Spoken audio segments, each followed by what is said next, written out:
Assalamualaikum warahmatullahi wabarakatuh. Bismillahirrahmanirrahim. Alhamdulillahirabbil alamin. Allahumma salli ala Muhammad. Amma ba'd. Saya sering menerima pertanyaan, orang bertanya, kenapa sifat 20 ni banyak sangat ajaran sesat berdiri di atas sifat 20? Saya ada jawapan untuk perkara tu dan kita tengok sama-sama. Pertama sekali kita tengok tesis yang ditulis oleh Faizuri Abdul Latif dan juga Wan Suhaimi. Mereka penyandang PhD. Tajuk tesis mereka adalah Kewujudan Allah Subhanahu Wa Taala menurut Tuan Minal. Analisis dan transliterasi teks Akidah Al-Najin. Macam dengan jin. Kita tengok pada muka surat 13. Tuan Minal ni tulis kitab Al-Najin tu untuk mensyarahkan kitab Ummu Barahin, kitab induk sifat 20. Jadi untuk menjawab pertanyaan sahabat-sahabat, kita tengok pada muka surat 13. Kenyataan ini jelas apabila beliau turut membincangkan tentang faham yang menyamakan kewujudan Allah Subhanahu Wa Taala dengan kewujudan makhluk sebagaimana yang dikaitkan dengan fahaman wahdatul al-wujud. Tuan Minal menempelak beberapa kata-kata yang terlontar daripada mulut golongan sufi yang boleh menimbulkan kekeliruan di kalangan masyarakat, seolah-olah Allah Subhanahu Wa Taala meresap ke dalam dan bersatu dengan makhluk atau apa yang disebut sebagai hulul dan ittihad. Kalau kita tengok perkataan dia kat sini, seolah-olah dia menolak pahaman-pahaman batiniah.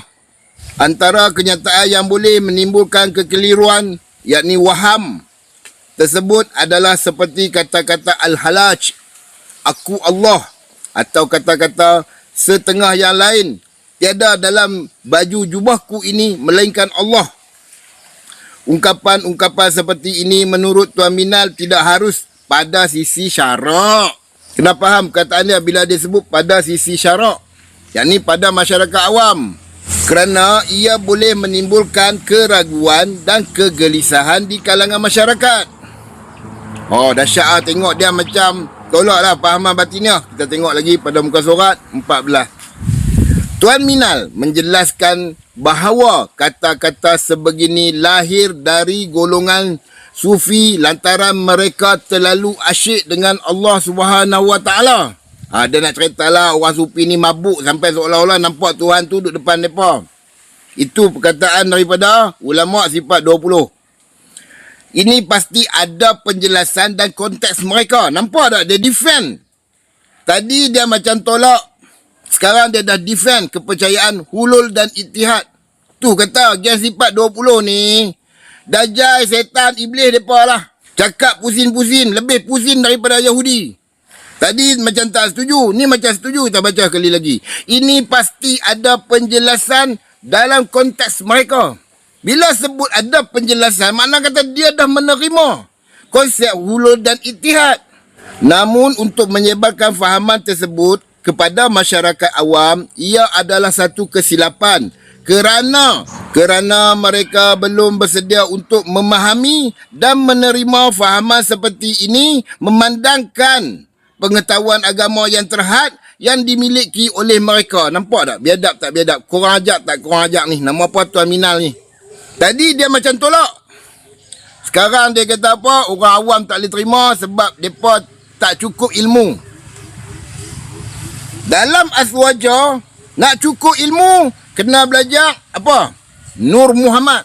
Bila belajar Nur Muhammad, faham apa itu Nur Muhammad, barulah mereka akan serapkan fahaman wahdatul wujud, fahaman ittihad, fahaman ulul.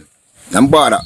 Sebab tu, sifat 20 adalah platform terbaik untuk apa-apa ajaran sesat daripada falsafah. Kita tengok lagi.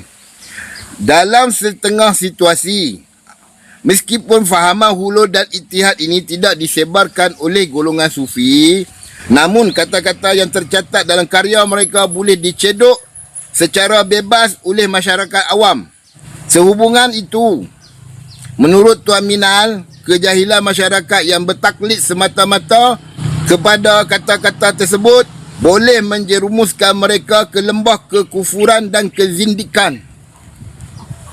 Kalau kita faham perkataan ni betul-betul, dia tak tolak wahdatul wujud, hulul, ittihad. Ini bukan ajaran Asy'ariyah macam ni. Ini ajaran setan. Kalau betul ulama Asy'ariyah, dia akan cakap macam ni. Kita tengok. Ini adalah perkataan daripada Abdul Qahir Al-Baghdadi dalam kitab Al-Faq Banafira, muka surat 272. Ni, aku dah baca kat hangpa. Kalau betul-betul Asy'ariyah, dia akan tolak fahaman batiniah. Ketahuilah, semoga Allah membahagiakan kamu bahawa mudarat golongan batiniah terhadap kelompok Islam lebih besar daripada mudarat Yahudi, Nasrani dan Majusi ke atas mereka. Bahkan lebih besar dari mudaratnya golongan Dariyah dan segala jenis kafir yang lain. Bahkan lebih besar daripada mudarat Dajjal yang muncul pada akhir zaman. Menunjukkan ulama-ulama sifat 20 adalah penyokong dan pendiri ajaran sesat. Kalau mereka adalah Asy'ariyah, fahaman hulul, ittihad, wahdatul wujud dan Nur Muhammad diharamkan, bahkan dikafirkan lebih daripada Dajjal. Kat sini kita nampak ada kontras antara Asy'ariyah sebenar dengan fahaman ajaran sesat sifat 20. Clear. Asy'ariyah menolak fahaman wahdatul wujud, hulul dan ittihad serta ajaran Nur Muhammad. Tetapi sifat 20 sekali nampak, macam mereka tolak ajaran batiniah. Tetapi hakikatnya mereka menyokong ajaran batiniah. Ini bukti menunjukkan bahawa sifat 20 pendukung ajaran batiniah. Cuba tengok betul-betul. Tuan Minal menjelaskan bahawa kata-kata sebegini lahir dari golongan sufi lantaran mereka terlalu asyik dengan Allah Subhanahu Wa Taala. Ini pasti ada penjelasan dalam konteks mereka. Dia tak kafirkan batiniah. Sedangkan Asy'ariyah Abdul Qahir Al-Baghdadi jelas-jelas mengkafirkan batiniah. Itu belum aku buka lagi kitab Fadail Batiniah yang mana Imam Ghazali mengkafirkan golongan batiniah juga. Aku heran ajaran yang sesat macam ni boleh berkembang subur di Nusantara. Sebodoh-bodoh aku yang tak mengaji sampai universiti pun, bila aku selongkar, rupanya ajaran sifat 20 lebih teruk daripada ajaran Asy'ariyah mutakallimin. Bahkan lebih kapiak dari segala kapiak yang ada di atas muka bumi. Ini Abdul Qahir Al-Baghdadi sebut. Jelas dikatakan Asy'ariyah golongan yang menolak batiniah. Tapi di Nusantara sifat 20 dijadikan platform penyebaran ajaran batiniah. Memang jelas sangat kontras antara Asy'ariyah yang mengkafirkan batiniah dengan sifat 20 yang tolerate bahkan menjadi platform utama ajaran batiniah. Ni nak tahu mana ni? Siapa nak bantah benda ni? Sifat 20 Asy'ariyah Maturidi, kepala otak hangpa. Sifat 20 tu ajaran kapiak, bukan ajaran Asy'ariyah Maturidi. Kalau betul Asy'ariyah Maturidi, tolong tunjuk mana bukti mengatakan sifat 20 adalah ajaran Asy'ariyah Maturidi. Negara Malaysia berpegang dengan Asy'ariyah maupun Maturidi, bukan Asy'ariyah Maturidi. Sekarang aku minta bukti, mana bukti mengatakan sifat 20 setan ajaran Dajjal ni adalah ajaran Asy'ariyah Maturidi. Asy'ariyah Maturidi tak pernah tolerate dengan ajaran batiniah, sedangkan sifat 20 tolerate dengan ajaran batiniah. Geng sifat 20 ni rebranding saja nama mereka sebagai Asy'ariyah Maturidi.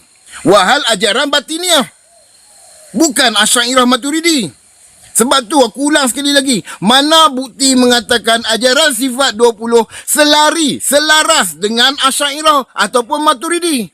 Sebab sebodoh-bodoh aku pun, aku mengaji apa itu Asy'ariyah, apa itu Maturidi. Dan aku melihat ajaran sifat 20 bertentangan sama sekali dengan Asy'ariyah Maturidi. Aku ulang sekali lagi. Asy'ariyah mengkafirkan ajaran batiniah. Sifat 20 menjadi platform dan penggalak serta dukungan kepada batiniah.